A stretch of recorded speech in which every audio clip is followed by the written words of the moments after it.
بسم الله الرحمن الرحيم. مشاهدينا الكرام، السلام عليكم ورحمة الله وبركاته. أهلا بحضراتكم في حلقة جديدة.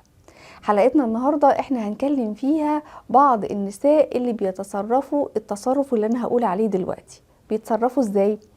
بتحكي مع ناس كتير جدا عن أمور حياتها الشخصية. يعني مثلا زوجها جاب لها هدية تطلع تتكلم عنها، ولادها تفوقوا تطلع تتكلم، رايحين يتفسحوا جالهم فلوس، جالهم اي حاجة تطلع تتكلم وتقول.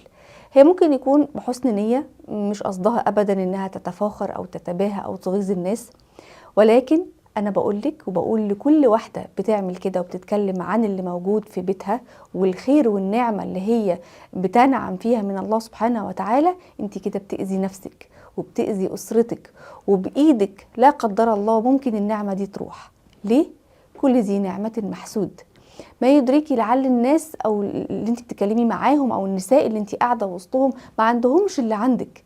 زوجها مثلا مش بيجيب لها هدايا زيك، محرومة من الأبناء، ربنا يطعم كل محروم يا رب العالمين.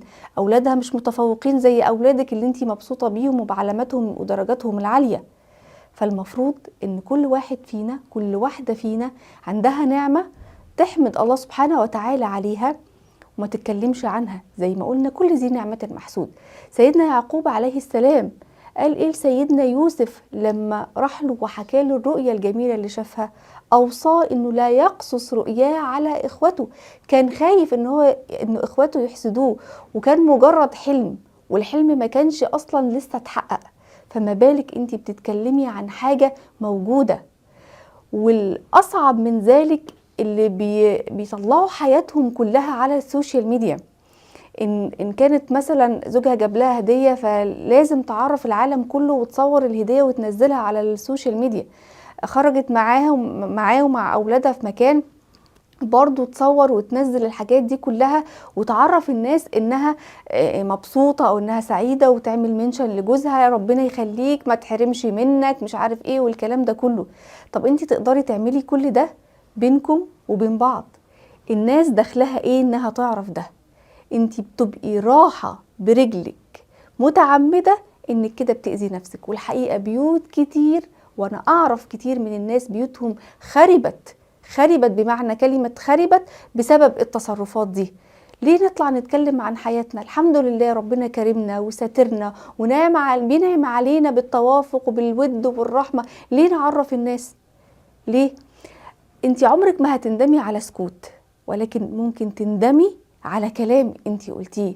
مقولة للإمام الشافعي تكلم فيها عن الأمر ده، قال فيها: ندمت على الكلام مرات وما ندمت على الصمت مرة.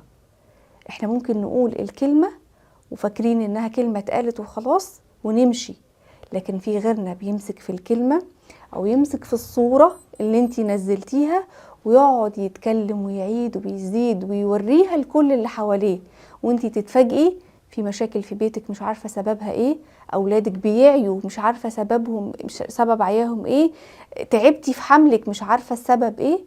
للأسف اقولك انتي السبب. وكما يقال بالمثل المصري المعروف: داري على شمعتك تقيد. نداري على شمعتنا علشان تفضل منورة ويفضل بيتنا منور بيها. ربنا يحفظ بيوتنا. الكلمة اللي بتطلع مننا لازم تكون محسوبة. ندعو الله سبحانه وتعالى بدوام النعم علينا وعلى أسرنا، وما نكونش سبب أبدا في ان احنا نخرب بيوتنا او نعمل فيها مشاكل. أشوفكم في حلقة جديدة.